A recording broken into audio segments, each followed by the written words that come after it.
The world is filled with men and women seeking pleasure, excitement, novelty, seeking ever to be moved to laughter or tears, not seeking strength, stability, and power, but courting weakness and eagerly engaged in dispersing what power they have. Men and women of real power and influence are few, because few are prepared to make the sacrifice necessary to the acquirement of power, and fewer still are ready to patiently build up character.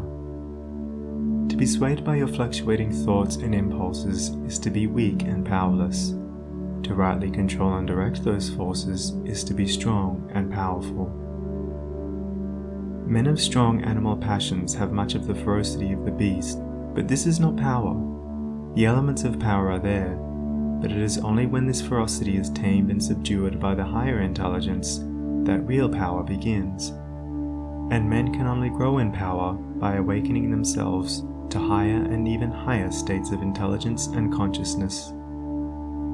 The difference between a man of weakness and one of power lies not in the strength of the personal will, for the stubborn man is usually weak and foolish, but in that focus of consciousness which represents their states of knowledge. The pleasure seekers, the lovers of excitement, the hunters after novelty, and the victims of impulse and hysterical emotion lack that knowledge of principles which gives balance, stability, and influence. A man commences to develop power when, checking his impulses and selfish inclinations, he falls back upon the higher and calmer consciousness within him and begins to steady himself upon a principle. The realization of unchanging principles in consciousness is at once the source and secret of the highest power. When, after much searching and suffering and sacrificing, the light of an eternal principle dawns upon the soul, a divine calm ensues, and joy unspeakable gladdens the heart.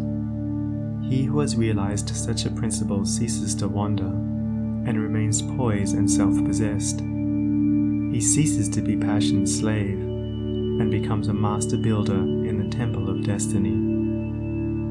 The man that is governed by self, and not by a principle, changes his front when his selfish comforts are threatened. Deeply intent upon defending and guarding his own interests, he regards all means as lawful that will subserve that end. He is continually scheming as to how he may protect himself against his enemies, being too self-centered to perceive that he is his own enemy. Such a man's work crumbles away, for it is divorced from truth and power. All effort that is grounded upon self perishes. Only that work endures that is built upon an indestructible principle. The man that stands upon a principle is the same calm, dauntless, self-possessed man under all circumstances. When the hour of trial comes, and he has to decide between his personal comforts and truth, he gives up his comforts and remains firm. Even the prospect of torture and death cannot alter or deter him. The man of self regards the loss of his wealth, his comforts, or his life as the greatest calamities which can befall him. The man of principle looks upon these incidences as comparatively insignificant, and not to be weighed with loss of character, loss of truth. To desert truth is, to him, the only happening which can really be called a calamity. It is the hour of crisis which decides who are the minions of darkness, and who the children of light. It is the epic of threatening disaster, ruin, and persecution, which divides the sheep from the goats, and reveals to the reverential gaze of succeeding ages the men and women of power. It is easy for a man, so long as he is left in the enjoyment of his possessions, to persuade himself that he believes in and adheres to the principles of peace, brotherhood, and universal love. But if, when his enjoyments are threatened, or he imagines they are threatened, he begins to clamor loudly for war, he shows that he believes in and stands upon, not peace, brotherhood, and love, but strife, selfishness, and hatred. He who does not desert his principles when threatened with the loss of every earthly thing, even to the loss of reputation and life, is the man of power, is the man whose every word and work endures, is the man whom the afterworld honors, reveres, and worships. Rather than desert that principle of divine love on which he rested, and in which all his trust was placed, Jesus endured the utmost extremity of agony and deprivation, and today the world prostrates itself at his pierced feet in rapt adoration. There is no way to the acquirement of spiritual power except by that inward illumination and enlightenment which is the realization of spiritual principles, and those principles can only be realized by constant practice and application. Take the principle of divine love, and quietly and diligently meditate upon it with the object of arriving at a thorough understanding of it. Bring its searching light to bear upon all your habits, your actions, your speech and intercourse with others, your every secret thought and desire. As you persevere in this course, the divine love will become more and more perfectly revealed to you, and your own shortcomings will stand out in more and more vivid contrast, spurring you on to renewed endeavor. And having once caught a glimpse of the incomparable majesty of that imperishable principle, you will never again rest in your weaknesses, your selfishness, your imperfection, but will pursue that love until you have relinquished every discordant element and have brought yourself into perfect harmony with it. And that state of inward harmony is spiritual power. Take also other spiritual principles, such as purity and compassion, and apply them in the same way. And, so exacting is truth, you will be able to make no stay, no resting place, until the inmost garment of your soul is bereft of every stain, and your heart has become incapable of any hard, condemnatory, and pitiless impulse. Only insofar as you understand, realize, and rely upon these principles will you acquire spiritual power, and that power will be manifested in and through you in the form of increasing dispassion, patience, and equanimity. Dispassion argues superior self-control. Sublime patience is the very hallmark of divine knowledge, and to retain an unbroken calm amid all the duties and distractions of life marks off the man of power.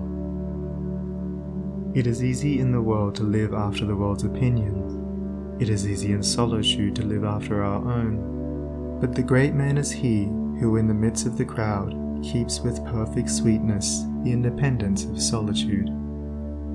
Some mystics hold that perfection in dispassion is the source of that power by which miracles, so-called, are performed.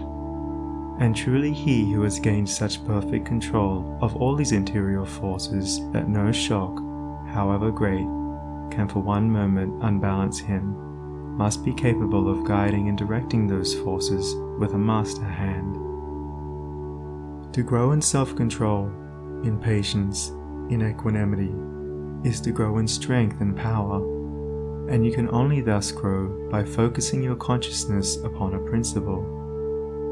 As a child, after making many and vigorous attempts to walk unaided, at last succeeds, after numerous falls, in accomplishing this, so you must enter the way of power by first attempting to stand alone.